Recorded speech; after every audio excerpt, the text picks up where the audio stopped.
Hello, everyone.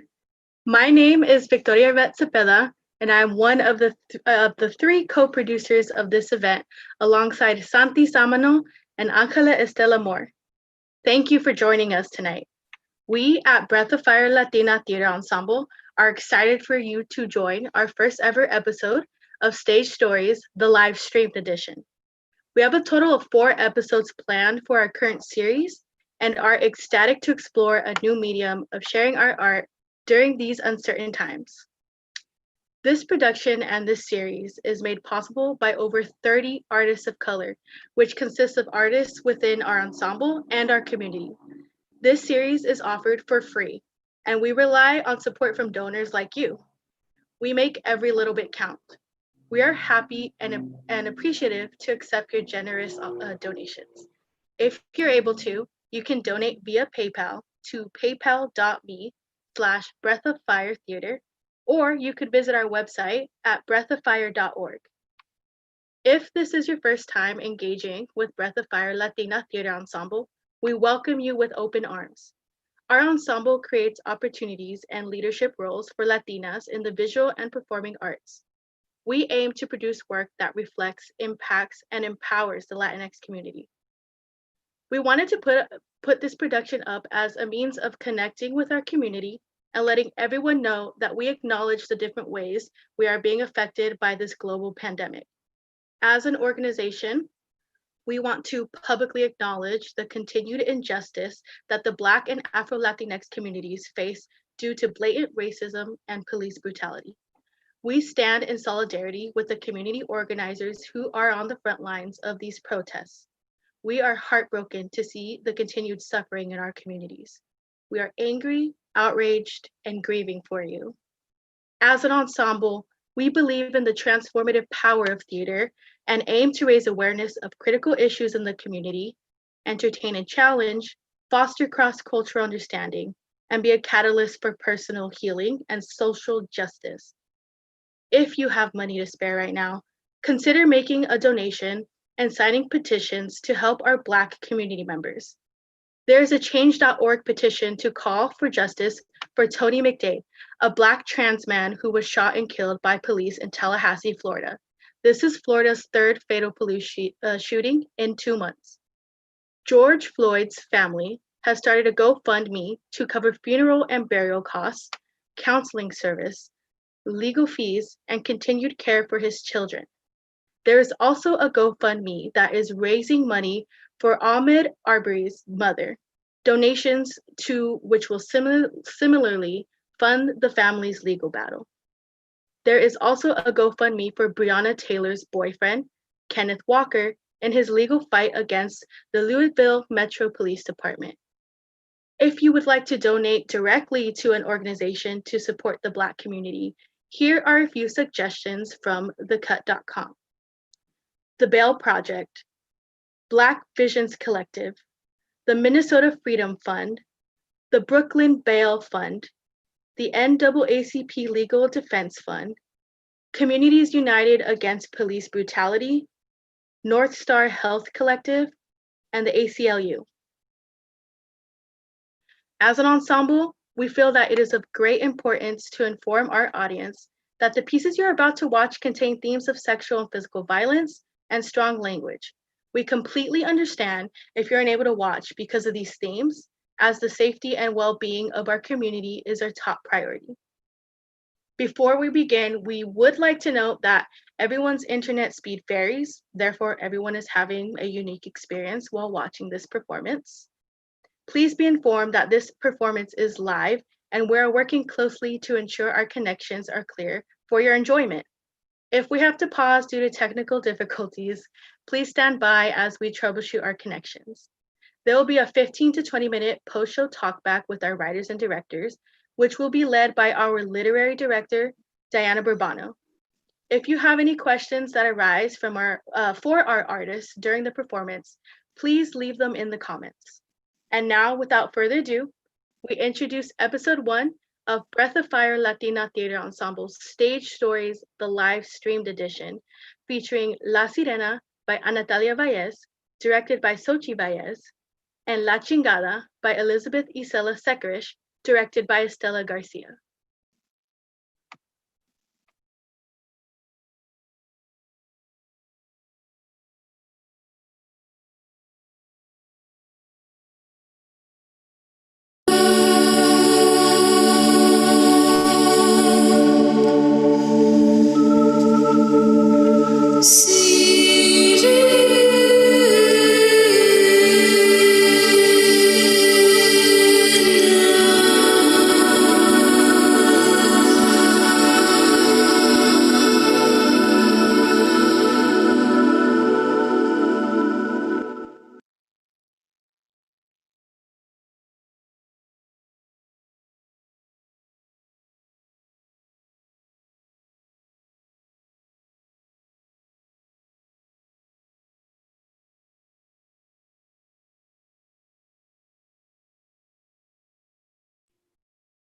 La Sirena, evening, Sierra has received her first care package from Josephine, and in return must hold her end of the deal by trying to recall what she remembers from her last days as a human.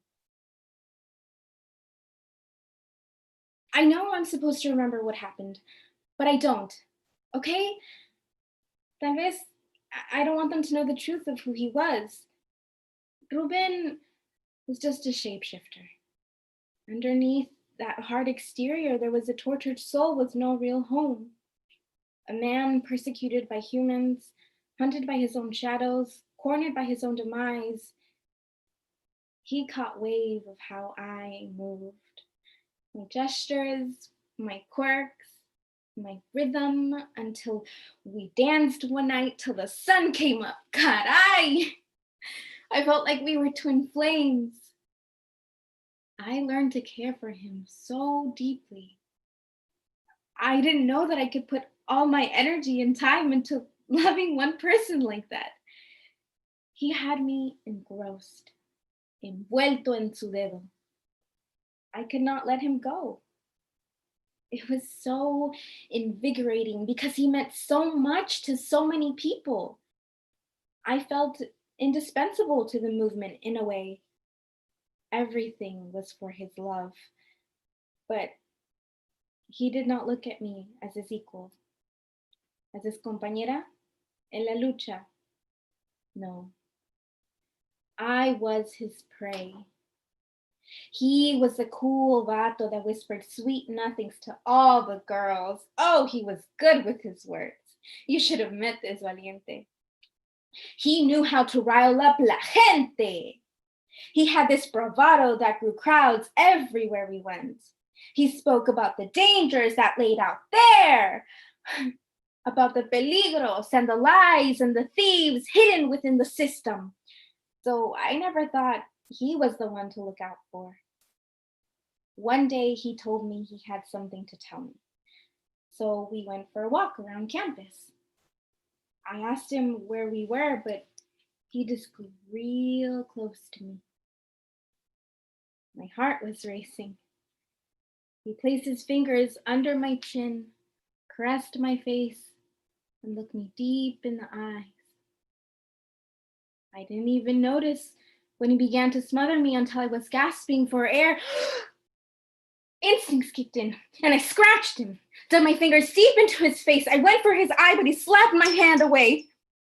That's when I fell to the ground and hit my head. I could see blood in my reflection, but I didn't know where it had come from.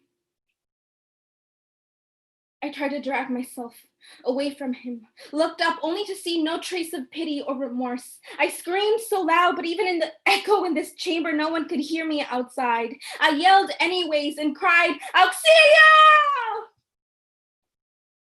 He hit me with his foot before I could react. I was in the chlorinated water.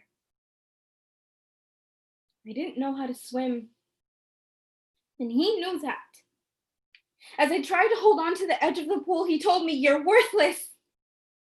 I yelled at him, "Not even to you?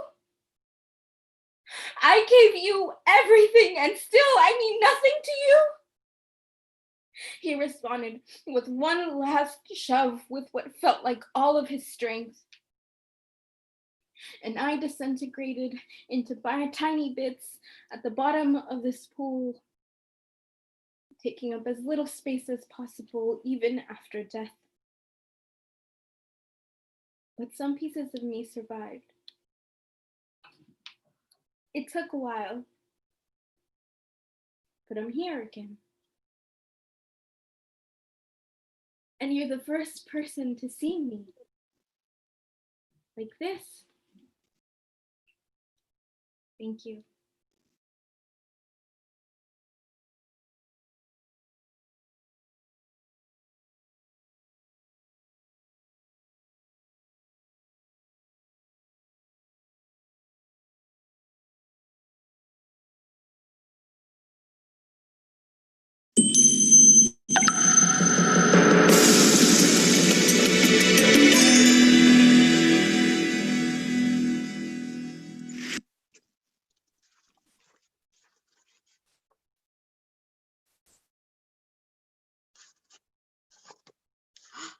Motherfuckers.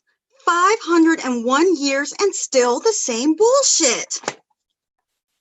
I have resisted looking myself up in the Urban Dictionary for years, but I can't stop thinking about it. Just look yourself up. People have been writing about you for 500 years. Malinche. But no, under my name in the Urban Dictionary, it still says hell out, sellout, whore, tramp, slut, and traitor. There's another name for me, La Chingada. Translation, the fucked. My name is used as the worst insult. Hijos de la chingada, and welcome to my unauthorized TED Talk, you lucky motherfuckers! La Malinche, the indigenous mistress of Hernan Cortez, a conquistador of the Aztecs starting in 1519. La Vendida, the woman who betrayed her Aztec people.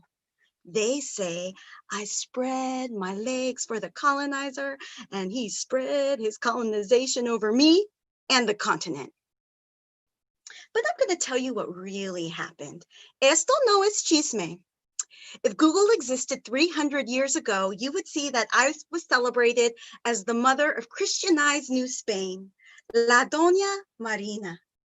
After Mexico's independence, the new country needed a common identity to unite the different groups, a sense of nationalism. Solution, a common traitor, a woman, an indigenous woman, me, La Malinche, the willing mother of the raped, the mother of the mestizo, the mixed descendants of the white male European colonizer and the raped indigenous women. Do you know that a certain Mexican Nobel Prize winner blames all of machismo on me? Sure, it was 70 years ago, and God bless the feminists for trying to reclaim me. But not much has changed. I'm still the fucked. He straight up said I gave myself to become the fucked by Cortez. He said I'm the reason Mexican men have to be assholes to prove their masculinity, to be chingon. Shut the fuck up. I'd like to see him try and call me La Chingada to my face, and we'll see if he leaves this room with his balls still attached. Hijos de la chingada, sons of the sellout, sons of the whore, sons of the traitor, bastard sons. Do you hear that? The fist clenched in rage of the abandoned half-indigenous sons of hundreds of years. Ay, pobrecitos. I am done with men blaming their ethnic oppression on a sex slave trying to survive. Me. To be the fucked, there must be a fucker, and there are many to choose from. Patriarchy is patriarchy, no matter the color of the people, no matter the continent. In what is now Mexico, Aztecs were ripping hearts out of people, and the Mayans were throwing kids into cenotes to appease their gods.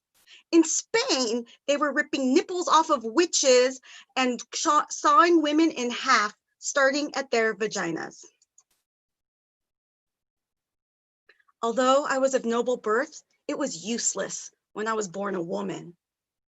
As a small child, my mother sold me so she could steal my land for my younger half-brother. She told everybody I was dead. I was passed along, and eventually I was given to a different people with a different language, the Maya.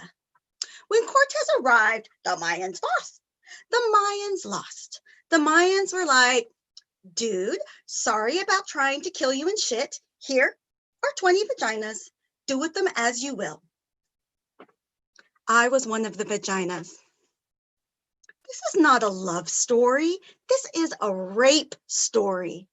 Hernan baptized me before giving me away to one of his men so that my vagina had a white male god's blessing before I was raped. He only took me back when he realized I spoke Mayan and Nahuatl. When I learned Spanish, I put one of his men out of a job. Fuck, he could only speak Spanish and Mayan. I spoke all three y más. Translator. I was a cultural intermediary. a strategist, an equal. Without my knowledge of the Aztec noble class, Cortez would have been a head on a rack.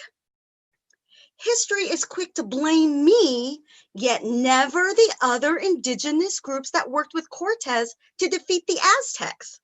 I was like, hey, Hernan, people over there, they hate the Aztecs.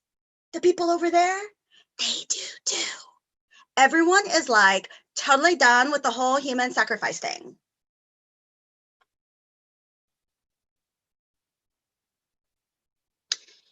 Until I'm no longer called La Chingada, I sit here and watch over you all. We have remained deep in our bodies, in our souls, in our collective psyche. After the conquest, my mother saw my mother again, and she said, I forgave her. I forgave her, but I didn't forget. Did I betray my Aztec people? I've had 500 years to think about it. How could I be the betrayer when I was betrayed first? I was a woman in a fucked up situation, and I made the best of it with my talent and my natural gifts. What could I have done different? What would you do?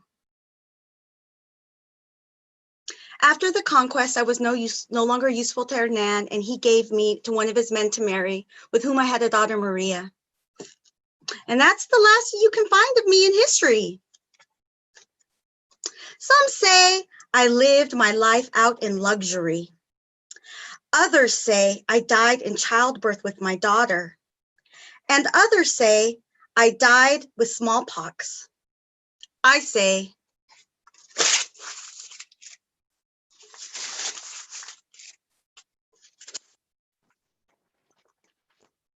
I never died. I survived. I survived these men. I survived with my command of 3 languages, my gift of tongues. Yo soy una mujer. I am from this brown earth and I have gone back, but my spirit is still here. We have always been here and we always will. You can trade our wombs away, but you can't trade us. We are women. We flourish. We will not be broken. Until I'm no longer called La Chingada, I sit here and I wait and I watch over you all. I bear witness to the violence used against women, the petty injustices, the bullshit women put up with day to day, century to century. You are seen. You are heard. You do not suffer alone. My name is neither Doña Marina the Saint nor La Chingada Malinche the whore. It's Malinali. I was named after the Aztec name day of grass. In life, I was flexible, starting fresh, bright green shoots. In youth, I bent in the wind of my mother's betrayal. In maturity, I bent in the wind of men's decisions over my body.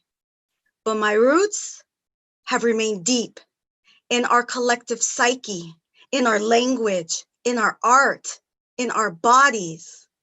In your body, the mixed, the mestizo.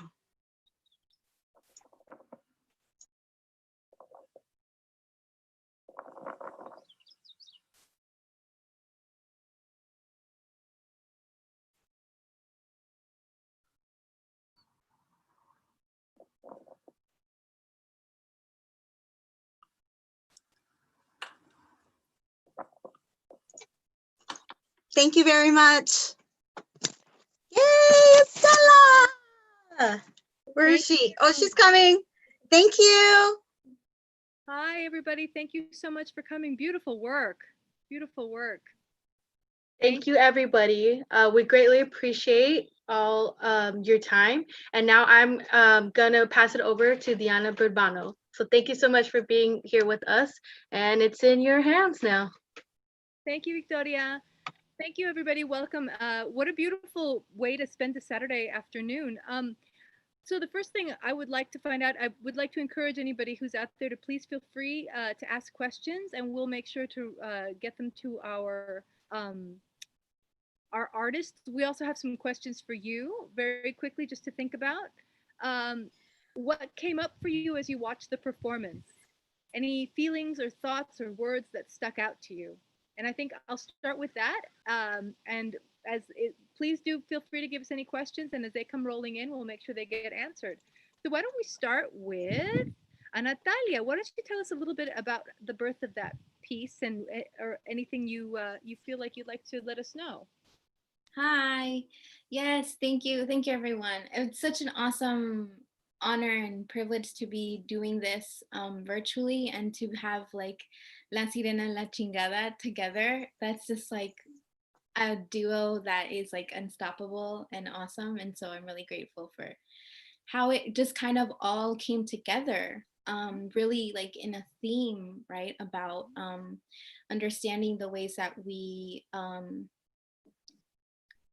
history has manipulated stories about of women and femmes like historically, and the power of naming it, the power of saying, well, this is actually what happened, right? And so there's a lot of imagination in my story, and it's part of a longer play that goes in similar themes. And so Sirena comes in at a very pivotal moment when there is a doubt of whether or not to follow a leader or to go their own way.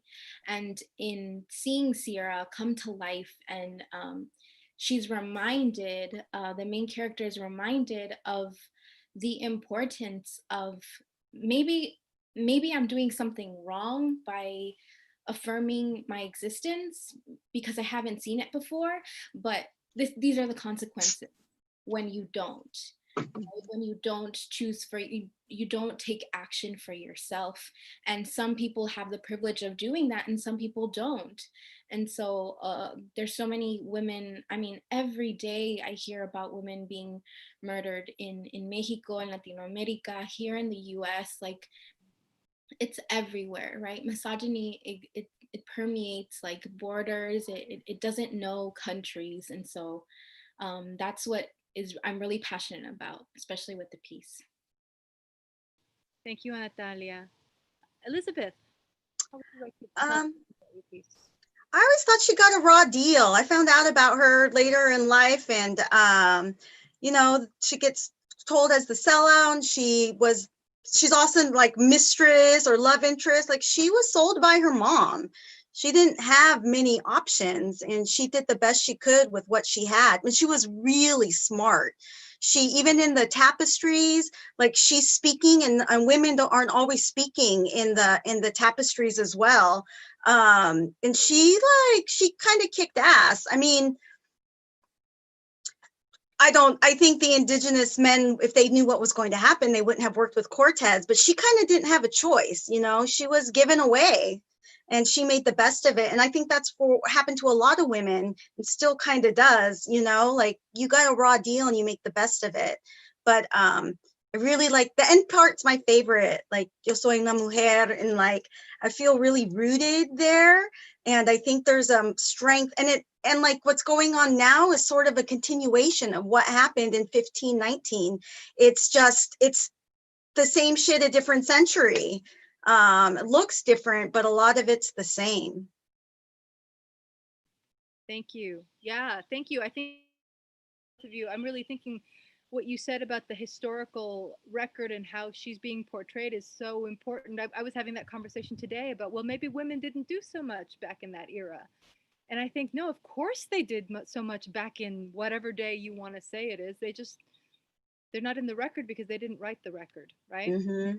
We have to refine the record for them and write it for them. So beautiful work on both of you. Would you like to introduce your directors to the audience? Yes. Should we start with Anatalia? This is Xochitl Vallez. Your director? My director. my partner in crime. No, my sister. Aw. Yes, you both have done some beautiful work together. Yeah. As a team. It's been pretty exciting to watch. What do you enjoy working together? Yeah. I think I'm naturally born to tell her what to do. So then, like, it's like a job, and I'm like, yes, I will do it. Yeah. I will help you. I was like, do you want to direct my piece? And she's like, what? And I was like, you're going to tell me what to do anyways.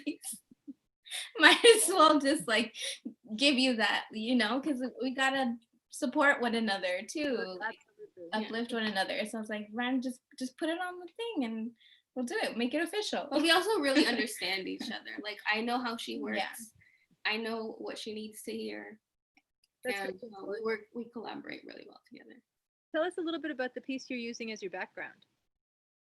So this is from Gema Castro's music video, Sirena. Shout out to her. She has this beautiful music video that came out like maybe like a week and a half ago. So really like around this time.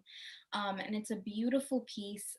She starts and ends, spoiler alert, she starts and ends the video with her and her sister in a bathtub, and her mom is like washing them.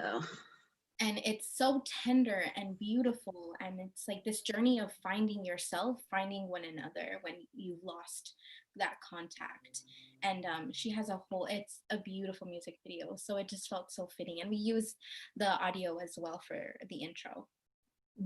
Gorgeous. Thank you. Elizabeth and Estela, would you want to This is the magical Estela Garcia. She's fantastic, not only a friend, but she's also herself an amazing actress and writer and director and like any teaching artist, and whichever hat you give her, like she rocks it. Puppets.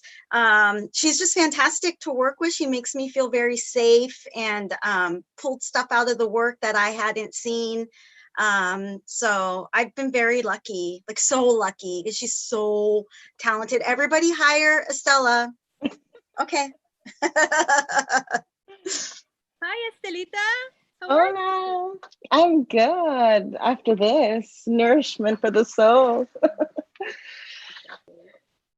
Lovely. Well, we have a few things in the chat that I'm going to read. We have a comment from Sebastian Guerrero.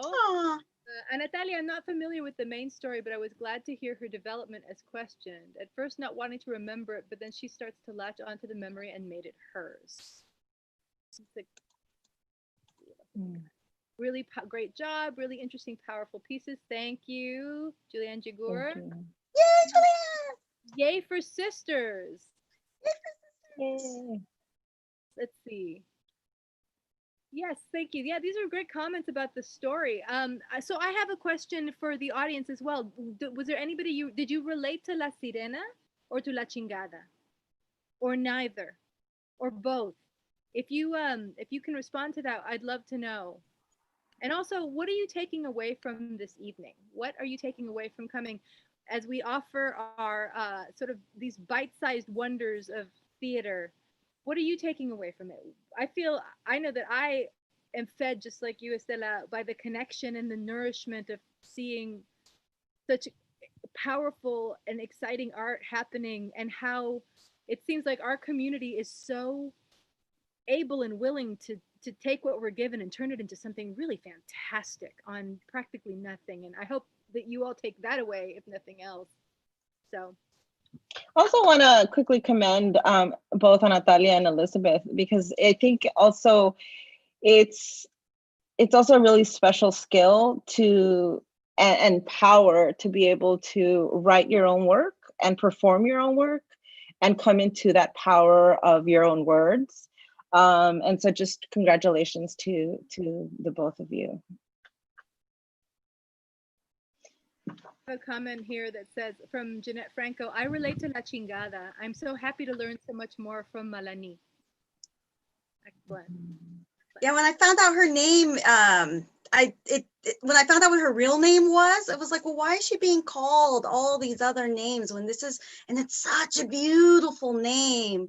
So I really like the end of the piece. Like, I feel like there's some kind of magic in there when you find when you know your name and you tell people, this is who I am, this is my name, not the other names you've given me, but this is what I want to be called. Right. It's naming is a big thing, a big controversy. People, do put dead names in obituaries, which is an act of violence against people. And I feel like her naming is definitely an act of violence against her body. Yeah, that's really, really. I mean, I think I'm happy that people are learning more. I also feel like from both of your pieces, there is just so much. Uh, there's so much to be learned from people we don't hear about as often on these stages. So the question I have for you is, what's the next step for the pieces? For what's the next step for all three of you? What next is happening in the work? All four of you. Yeah, Anatalia, you want to start? Go on, Natalia. So where's my, okay, hold on. My book. Yes, I was gonna ask you, please. Yeah, I read monologue for the first time with my book, and it was very emotional to be able to have it in my hands. Thank you. Oh. I'm gonna hold it. Hands. And I actually would love, the big reason why I decided to write this and why I decided, because as we just mentioned, there are all of these stories that aren't told, and this is fictional, but it's happened to people, right? And it keeps happening, and so until my work is like, really until it stops happening, we have to keep writing about it. We have to keep sharing these messages. And so the book, my like ideal like dream for the monologue specifically is that other people perform it.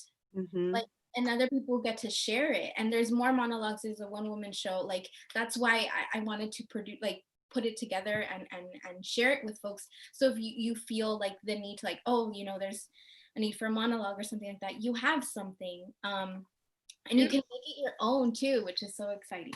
And where can we find it, Natalia? NataliaVallez.com/shop. Okay. NataliaVallez.com/shop. All right, put that in the chat. And let's go with Elizabeth. What's up next for you? Well, us at Breath of Fire, we're always willing to perform. If you would like to go ahead and reach out to us, we will for sure show up. And we're also all teaching artists. I'm also the managing director of Breath of Fire. We're also teaching artists, and we do everything. We're a volunteer-run organization. So that was really important to us, that our work is offered for free to the community. We have workshops to try and engage people to get their story, their voice.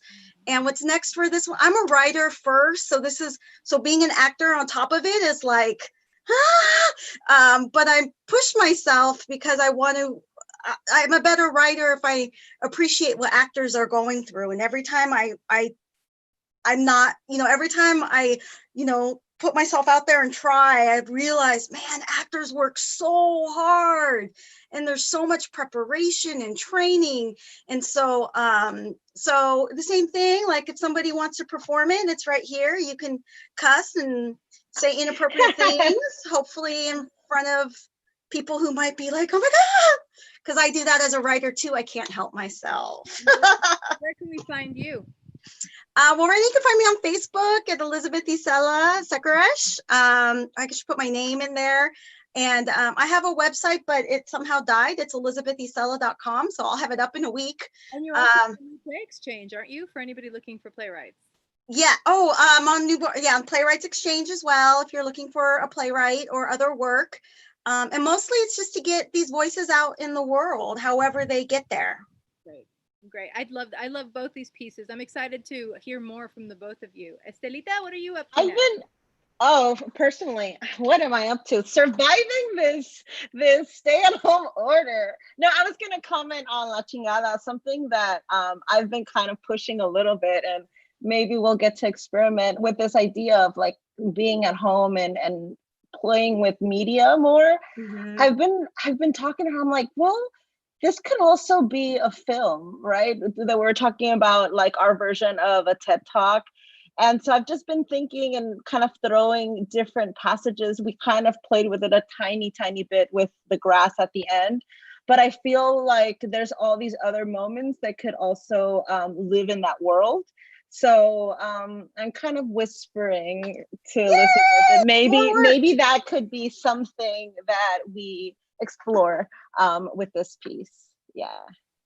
there was an audience question. I have one audience question for you. I would like to ask each of them how they came up with the voice that they embodied. From Elena Gutierrez, from the voice that you embodied.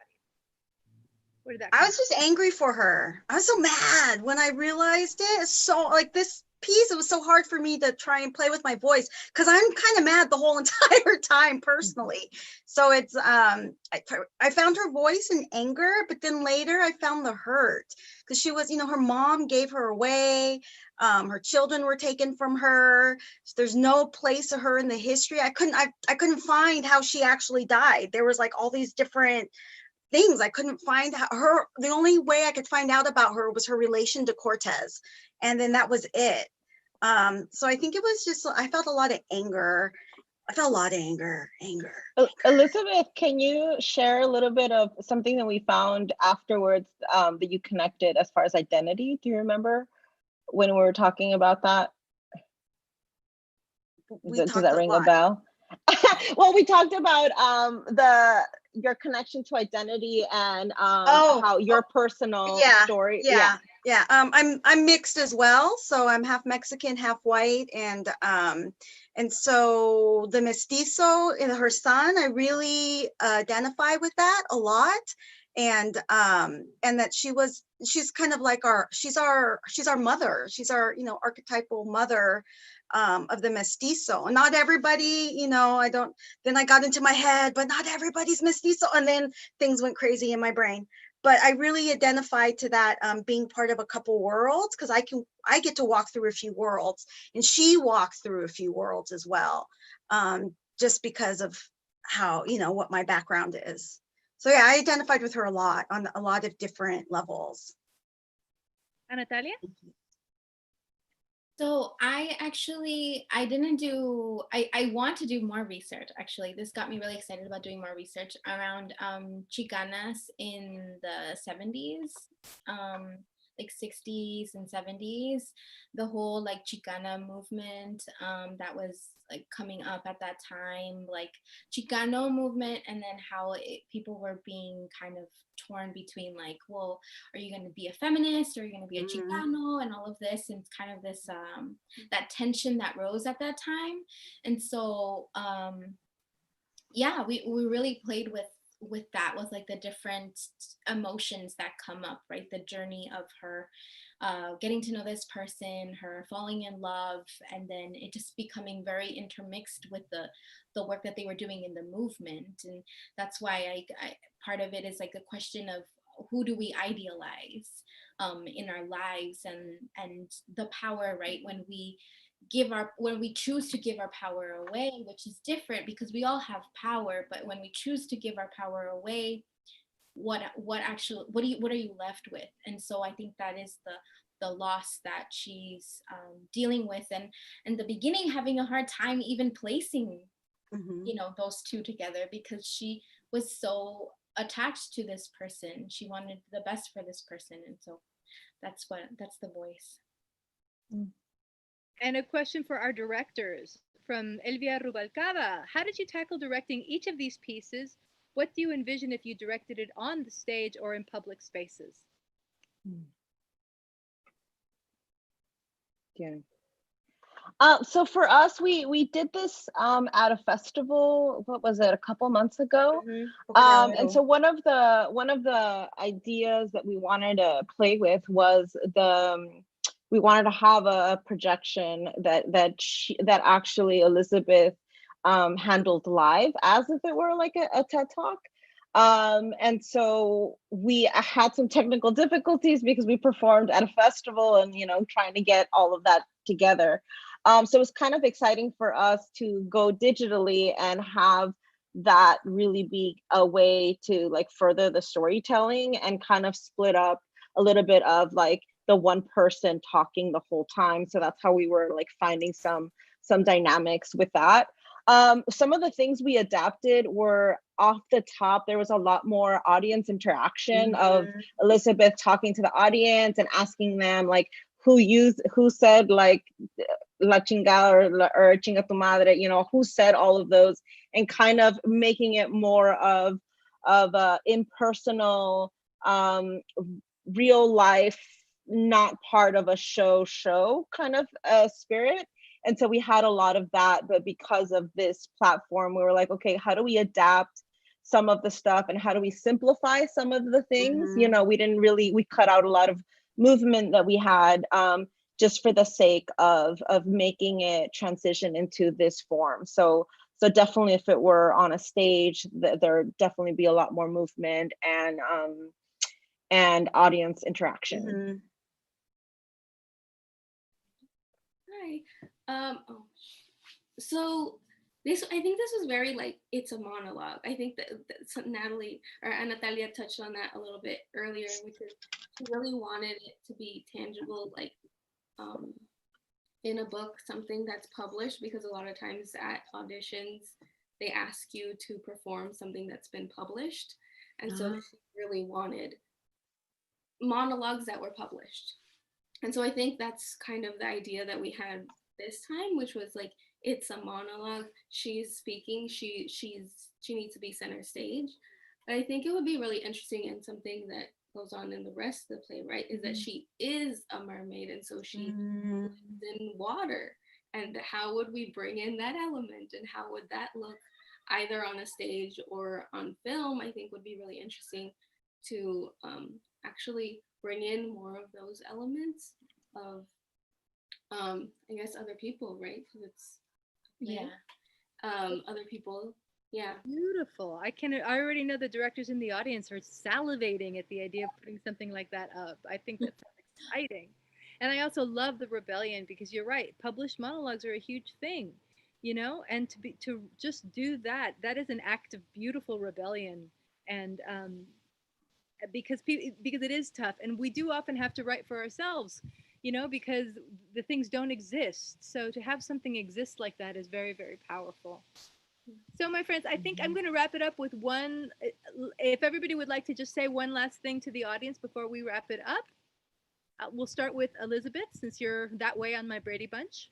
Okay, well, just thank you everybody who watched, and please, you know, reach out upon Breath of Fire hat. Please reach out to us at Breath of Fire. We also accept donations very gratefully, but mostly we're here for the community, so we're very accessible. So please reach out to us, and I guess the only thing I would say is try and be brave. Like, this is very nerve-wracking, but I like to push myself and be brave and try something new and really go for it. So this was my going for it. Okay, let's do Anatalia and Xochitl. So I would say Black Lives Matter. Racism is everyone's problem. It's our problem. Anti-Blackness is a thing in Latinx communities, and it affects all of us. And do what you have to do. We got to do the work. We got to keep showing up. It isn't fair for us to be losing community this way. It's not fair. It shouldn't be happening. And so we need to raise our voices, and whatever platforms we have to do so, whatever uncomfortable conversations we have to have, that is way more preferable in my eyes than seeing our communities be murdered. So I agree. On that same vein, I think there's a lot going on right now. Definitely pay attention, definitely speak up, but also take moments for yourself. Take moments to relieve your stress, take moments to see something like this, see art, let that go a little bit, come back into your body, but still stay present and take action, even if it's speaking, having conversation. Beautiful, thank you. Estela. Just piggybacking off of that, some of the things that I think we found in the piece that I think echo with what's going on is that there's a lot of trauma, there's a lot of open wounds.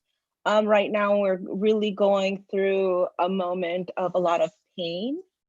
And so I included, you know, that piece with the grass, just as a way to remember to be still, to breathe, to connect with the ground, to stand on our both on your 2 feet, and to take that time to find that nourishment and that reconnecting, even in the midst of the anger, and of the pain and the trauma. And so I offer you that. Take a moment to breathe, and much love to everybody. Thank you. Thank you to the beautiful company of Breath of Fire, who has come here to give of their hearts to you. And you, audience, nourish us as much as I hope we have helped nourish you today. So like Elizabeth said, we do happily take donations. We are a nonprofit. We are all volunteer, and we give all sorts of classes and experiences to the community. We're doing free playwriting classes. We're doing all sorts of in-house readings for people. So whatever you can give is going to be very appreciated, and it will definitely be used. So Yeah.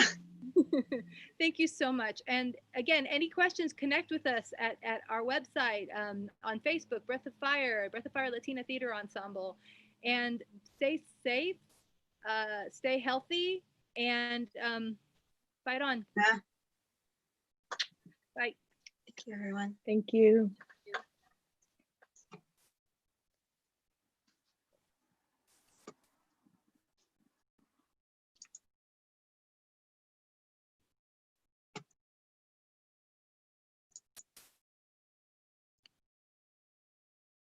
Bye.